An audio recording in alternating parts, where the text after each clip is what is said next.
tal? Buenas noches. Bienvenidos a Noche de Letras, nuestro famoso café literario, que este jueves 12 de octubre celebramos nuestra 10ª edición.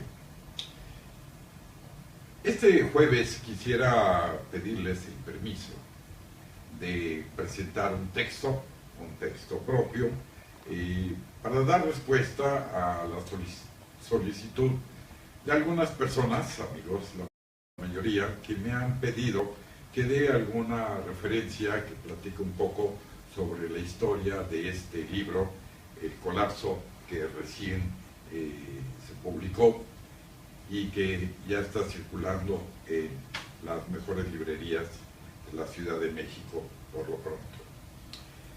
La obra que les quiero contar se llama El Colapso. El colapso es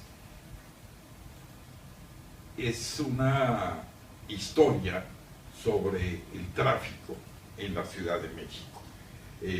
Me llama la atención que con los recientes sismos la palabra que se utilizó para designar todos los edificios que se habían derrumbado, utilizaron la palabra colapsar. El colapsar, no sé si afortunado o desafortunadamente, lo relacionan con este libro y por eso me preguntaban que diera algún comentario sobre a qué se refería concretamente el colapso.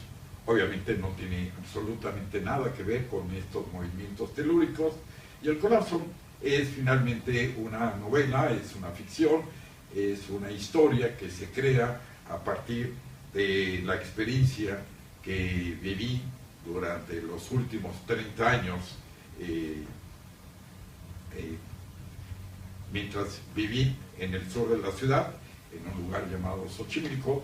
Me tocó trabajar todos los días en un lugar conocido como Centro Histórico, a una distancia de 25 kilómetros de ida, más sus correspondientes 25 kilómetros de vuelta, que sé que realmente esto no es una gran distancia, pero algo que sí sabemos los capitalinos, los chilangos, los mexicas, es que los kilómetros en la Ciudad de México son más largos de lo normal. Esto básicamente por el tráfico que nos caracteriza desde las 6 de la mañana hasta las 2 de la mañana del día siguiente. Bien, les voy a platicar la historia del colapso, que por cierto, tenemos aquí algunos ejemplares que gracias a nos envía la editorial, Grupo Rodrigo Porrúa, para distribuirlo, y la manera como se me ocurre entregarlos es, se los voy a hacer llegar a las primeras 3 personas que se registren en mi página personal, joseluistorres.net, a la cual los invito a que la consulten. Ahí se encuentran la mayoría de los videos, o si no es que todos los videos que hemos estado generando, algunos resúmenes de las publicaciones que he tenido la oportunidad de escribir, y bueno, recientemente inauguraré un blog literario en el cual podemos intercambiar referencias, comentarios sobre las lecturas. Bien, El Colapso es una historia que ocurre en la Ciudad de México. Es una historia hipotética. En ella hay un personaje que se llama Fernando Segura. Fernando Segura es un agente de seguros. Es una persona, un hombre joven, provinciano, originario de la ciudad de Morelia, en Michoacán, quien decide venir a vivir a la Ciudad de México el sueño capitalino, que es venir a hacer fortuna. ¿Por qué en la Ciudad de México? Porque como agente de seguros sabía que en la Ciudad de México, pues si algo hay, son autos, y por tanto la posibilidad de vender miles de pólizas de autos, pues era un verdadero atractivo. Bien, este agente de seguros, el señor Fernando Segura, es una persona muy organizada, muy organizada, es una persona que toma con seriedad y profesionalismo su trabajo y se dedica a vender seguros, muy particularmente seguros de autos. Bueno, el problema surge cuando una mañana de repente un golpe seco, este ruido que hacen los cristales al desmoronarse, estos rechinidos de llantas largos y angustiantes, los despiertan antes de que el reloj suene y le empiezan a generar como un antecedente de lo que va a ser uno de sus peores días. Bueno, se levanta obviamente en un día lluvioso,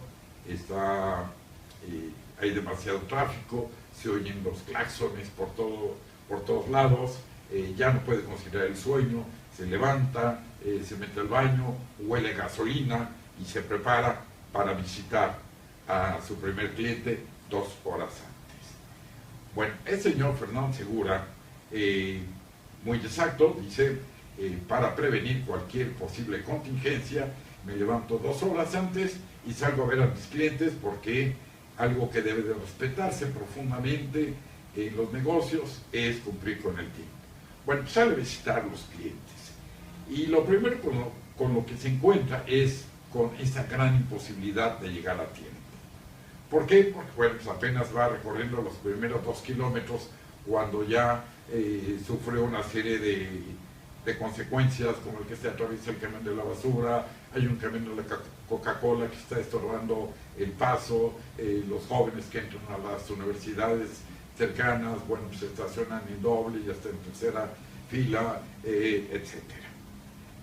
Curiosamente, empiezan las marchas, y viene escuchando una estación de radio que se llama Radio Vial, en donde le van informando todo lo que va aconteciendo en la ciudad. Las motocicletas, los famosos correcaminos van dando cuenta de dónde hay situaciones de tráfico y van sugiriendo a los conductores por dónde escaparse, por dónde encontrar una salida. Cosa realmente utópica porque realmente hay muy pocos lugares ya por donde pueda uno escapar. Pero sí van dando cuenta de las marchas y saben que estas lo que van a provocar es que van a entorpecer fundamentalmente el libre tránsito de los automóviles. Bueno, pues una vez que él inicia su día y va muy contento, va visitando a sus clientes, va escuchando su estación de música, la favorita, le gusta mucho la música de violines, de piano, sin comerciales, y bueno, siempre se da cuenta que no va a poder llegar a tiempo, está además de estrenando auto, está consultando el reloj permanentemente para ver el programa que tiene de cómo debe de ir avanzando en la ciudad para llegar a tiempo. Y lo primero con lo que se encuentra es con los inicios de una pequeña histeria vial.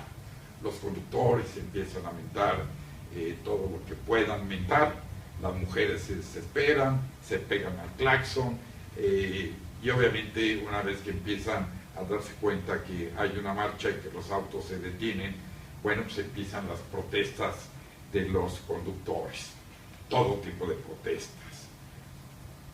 Bueno, el señor de Radio Vial les informa realmente que no se desesperen, él les da algunas sugerencias de irse por otra avenida, cosa que por más que lo busquen, pues todas están igual de saturadas. Y se empieza a cuestionar el asunto de las marchas. Y entonces se lanza la pregunta al aire, ¿qué habría que hacer con las marchas? ¿Se cancelan, se reprimen, se prohíben o simplemente se le permite a los manifestantes el derecho a hacer públicas sus exigencias? Entonces, el uso del derecho a la manifestación que tenemos todos los habitantes de cualquier ciudad, de cualquier lugar de la República Mexicana, es algo que se debe de respetar, pero pues este derecho a la manifestación, por supuesto, que provoca toda una serie de problemas. Y entonces se inicia el caos. Este caos, por supuesto, no es otra cosa más que la inmovilidad de los automóviles. Cada día se hacen autos más veloces, se hacen automóviles para que corran las distancias de una manera impresionante, pero finalmente cuando inicia el caos, el promedio de velocidad en la Ciudad de México es de 10 kilómetros por hora. Bueno, además de que empiezan las marchas en este día terrible para Fernando Segura, agente de seguros, además de que es uno de sus días en el que se levanta gracias a este estruendo de claxones, con este olor a gasolina, en donde se entera que hay una serie de marchas programadas, en donde empieza a reinar el caos. Además de todo eso, bueno, pues se suspende el servicio de energía eléctrica a consecuencia de la lluvia. Una lluvia que además de provocar la difícil circulación por las calles, bueno, pues las lluvias que siempre vienen aparejadas con una serie de huracanes, derriban algunas de las torres del suministro de energía eléctrica, y bueno, pues esto provoca un pequeño y gigante caos. Un pequeño porque solamente basta con que se apaguen las luces del semáforo para que realmente esto se convierta en un verdadero infierno. Bueno, a la hora de suspenderse el servicio de energía eléctrica, pues como consecuencia también se suspende el servicio del metro. Este servicio que da este sistema de transporte colectivo que da servicio a millones de pasajeros todos los días en la Ciudad de México, a la hora en que deja de funcionar, pues lo único que provoca es que empiece a lanzar a todos los usuarios hacia las calles. Estas calles que empiezan a negarse, cada día, cada momento va siendo más difícil transitar por ellas, no solamente para los autos, sino también para las personas. Y bueno, pues las calles se congestionan, y ya no solamente por los efectos de la lluvia, también se empieza a dar la lucha por el derecho de paso. Hombres, mujeres, niños, ancianos, escolares, oficinistas, todo el mundo quiere llegar a algún lugar, ya sea la escuela, la oficina, la fábrica, el centro comercial, lo que sea, y todos luchan por pasar. Esta lucha, curiosamente, entre los peatones y los automovilistas, bueno, se da con las consecuencias que esto va a generar, atropellamientos, peleas, etc. Concretamente lo que ocurre aquí es presentar cuál es el panorama que se va a vivir este día. La novela es una novela contada de una manera simpática, no tan dramática como ha sucedido hasta este momento, pero simplemente va refiriendo todo lo que ocurre en una ciudad en donde empieza a encontrarse que está sin movimiento, y algo que ya es muy recurrente utilizar para todas las personas que la habitamos es la frase de estamos atrapados en el tráfico. Bueno, estamos atrapados en el tráfico, no nos podemos mover y tenemos que empezar a generar una serie de actividades dentro de ella, como encender el radio, desayunar en el auto, tronarnos los dedos porque no podemos llegar a nuestra cita. Las citas para este señor Fernando Segura son muy relevantes porque además tiene un auto nuevo que tiene que pagar puntualmente mes a mes, y bueno, pues, la única manera de poder pagar sus mensualidades es vendiendo pólizas que puede vender siempre y cuando llegue a ver a los clientes. Una vez que se encuentra en esta situación en donde hay cero movilidad y en donde se da cuenta que la calle es de todos, se empieza todo este planteamiento de por qué estamos así. Hay aquí una lámina que dice, ¿qué modelo prefieres? Y uno se pregunta, ¿por qué nos detenemos tanto tiempo a seleccionar un determinado modelo de auto, si tiene una calaverita roja, redonda, cuadrada, triangular, si tiene faros determinados? Si la verdad es que una vez que los vemos en el periférico, todos los coches parecen iguales. En televisión siempre nos presentan unas escenas en donde vemos a la camioneta circulando por una avenida de las calles de Santa Fe, vacía, solamente existe la camioneta, o circulando por un centro comercial en donde la ama de casa se puede bajar perfectamente con sus niños y hasta con su perro, sin ningún otro auto que la estorbe. O en las carreteras vemos a estos autos circulando libremente, como si la carretera hubiera sido construida solamente para ellos. La verdad es que de noche todos los gatos son pardos y en el periférico todos los modelos se ven idénticos. Bueno, además de estas situaciones de marchas, de lluvia, de suspensión de energía eléctrica, hay otro elemento que va a formar parte de esta novela, que son los anuncios espectaculares. Estos anuncios que cada día son más peligrosos y que cuando sopla, a veces ni siquiera se requiere que sea una tormenta fuerte, con un simple ventarrón se viene para abajo y generalmente caen sobre las calles, atrapando, ojalá fuera solamente automóviles, también a los automovilistas y a uno que otro peatón, y bueno, pues ocasionan, además de muchos daños, sus respectivos congestionamientos viales. Es muy importante saber que la naturaleza siempre se manifiesta, y bueno, pues los huracanes, ya lo hemos visto últimamente, es parte de este vivir cotidiano en la naturaleza. Las lluvias cada día son más fuertes, se dan unos grandes encharcamientos que las autoridades siempre se encargan de manejar como ligeros encharcamientos, pero en realidad son verdaderas inundaciones que ponen en peligro no solamente el funcionamiento de los autos, sino la vida de los personajes, de los automovilistas. Bueno, la novela narra todas estas peripecias que tiene que vivir Fernando rumbo a las oficinas en donde va a vender sus seguros. Se enfrenta a todo tipo de situaciones, la necesidad de ir al baño, la escasez de baños limpios en las gasolineras, la tranza que le hacen a la hora de cargar gasolina, los señores que le lavan el auto, que cobran, estacionamientos cada vez más llenos, etc. Se enfrenta el colapso. Déjenme adelantarles, el colapso es una situación que se decreta en donde ningún auto puede circular ni para adelante ni para atrás. De repente todos se quedan atorados en las vías primarias, secundarias y terciarias. Eso significa viaductos, periféricos, segundos pisos.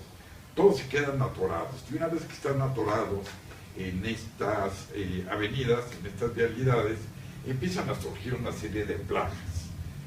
Esas plagas que van anunciando poco a poco el apocalipsis de una manera divertida, como es este repartidor de pizzas que anda por el periférico y que es detenido para que pues les venda las pizzas a la gente que lleva horas ahí estacionados. Esta plaga de ambulantes, una vez que lean la novela se van a dar cuenta que son de todo tipo, ¿no? Son ambulantes que venden hasta lo imaginable, desde píldoras para dormir hasta píldoras anticonceptivas, máscaras de Fox, de Salinas, del Santo, todo lo que ustedes quieran se encuentra en este mercado de los ambulantes. Bueno, algo que es muy importante, que también son personajes que van a ocurrir en esta situación donde los autos se quedan atorados, es la gente de a pie. Si hablamos de gente de auto, bueno, entonces la gente de a pie es alguien que a veces se tiene que acercar a los automovilistas y que normalmente recurren a ellos para solicitarles una dádiva, una ayuda. Además de esta gente de a pie, existe el mercado informal. El mercado informal, que es, según algunos economistas, es prácticamente la mitad de... es casi el mismo tamaño que el mercado formal por el tipo de gente que utiliza, la cantidad de gente, los productos que se venden allí a veces son toneladas lo que ellos venden, ¿no? Hay una, en este detenerse, en este verse atrapado en el periférico, hay una situación, hay muchísima reflexión sobre qué es lo que ganamos con tener autos, por qué dedicamos nuestra vida a tener un auto. Todo el mundo ya quiere tener un auto. Y bueno, lo único que, para lo cual aprovecha este colapso el señor Fernando Segura, es para darse cuenta de cuántas horas desperdiciamos en el auto. Muchas veces nos van 2 o 3 horas diarias, y si esto lo sumamos a la semana, lo multiplicamos por meses y luego por años, nos damos cuenta que una gran parte de nuestra vida la gastamos atrapados en los autos. Bueno, pues esta situación se empieza a complicar tanto que Radio Vial tiene que anunciar el primer colapso de la Ciudad de México, en donde se da la instrucción de que ningún auto puede circular ni para adelante ni para atrás. Esto obviamente genera un malestar de los conductores, todo el mundo protesta, pero la culpa la tenemos nosotros. Dice el personaje que si tenemos auto no podemos hablar de tráfico porque somos parte de él. Pero la pregunta es, ¿qué pasa cuando nos quedamos atrapados o el día que nos quedemos atrapados? Aquí es una ficción, pero no falta mucho para que nos quedemos atrapados en casa. Y la pregunta es, ¿cómo vamos a regresar? ¿Cómo vamos a ir a recoger a los niños a la escuela? ¿Cómo vamos a regresar a casa? Se pregunta esta muchacha jalándose los cabellos. Y bueno, parte del colapso que se decreta es que si nadie se puede mover ni para adelante ni para atrás hasta que la comandancia vial determine que pueden volver a circular, pues empezamos a vivir en el automóvil. Y falta poco para que esto ocurra de una manera más frecuente. Entonces, lo que se narra en esta novela es el primer colapso en la Ciudad de México. Y bueno, no solamente la gente se queda atrapada en los automóviles, sino que ocurre una serie de percances que hacen a veces dramática la situación, a veces muy divertida, y una de ellas es la plaga de palomillas de la luz. Como la ciudad está totalmente oscura y solamente se ve iluminado por los faros de los autos, el periférico, el viaducto, los segundos pisos, esto que llamamos las palomillas de la luz, bueno, pues van e invaden a todos estos automovilistas, causándoles algunas escenas muy curiosas. Además de esta plaga de palomillas de la luz, bueno, hay una granizada que realmente provoca grandes daños. Hay aquí una parte de acción, de aventuras, en donde uno de los héroes de la película decide salvar a unos cuantas decenas de autos y lo logra, otras por no hacer caso, porque la gente no se quiere mover de sus autos, aunque esté en peligro, bueno, pues sucumbe y hay problemas. Bueno, pues la gente duerme en los autos y así está todo el tiempo con sus respectivos problemas hasta que amanece. Una vez que amanece, Radio Vial informa que a partir de tal hora, bueno, se levanta el colapso.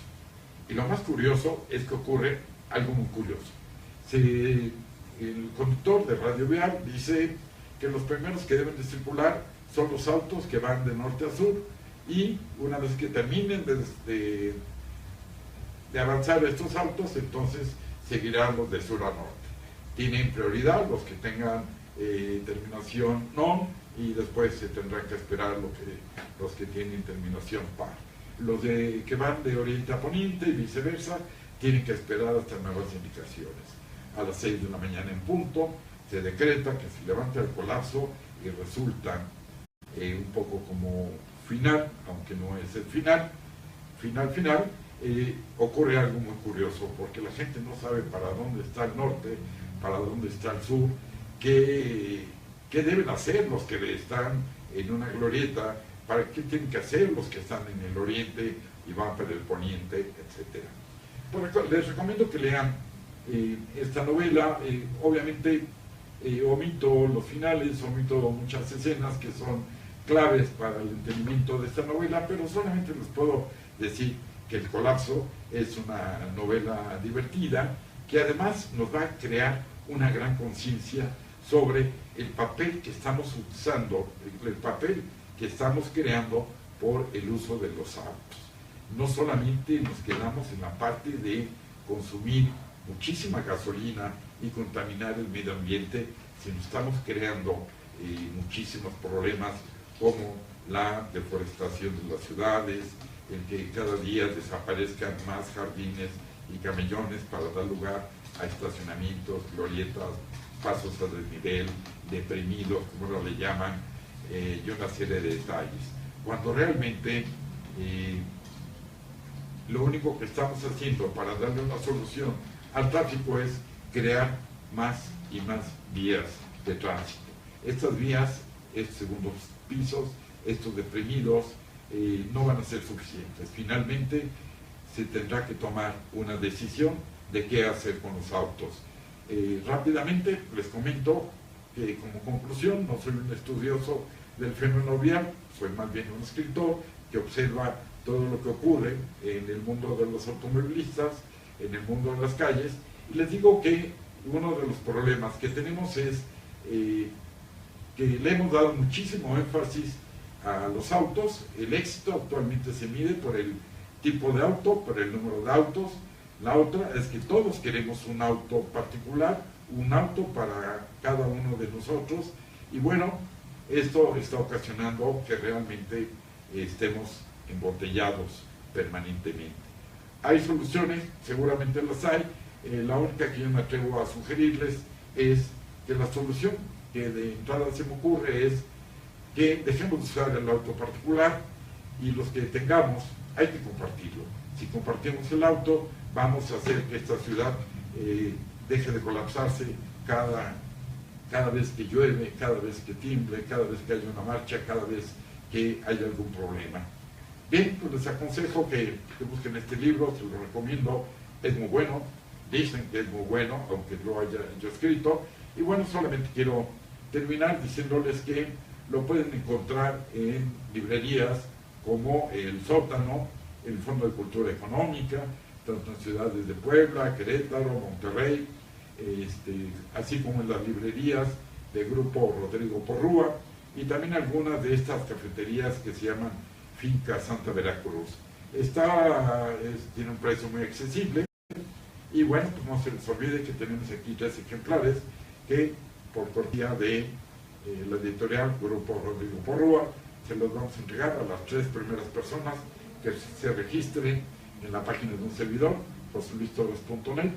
Y bueno, pues les agradezco mucho que me hayan escuchado, y le damos la palabra a nuestro compañero Jorge Yurtich. Gracias.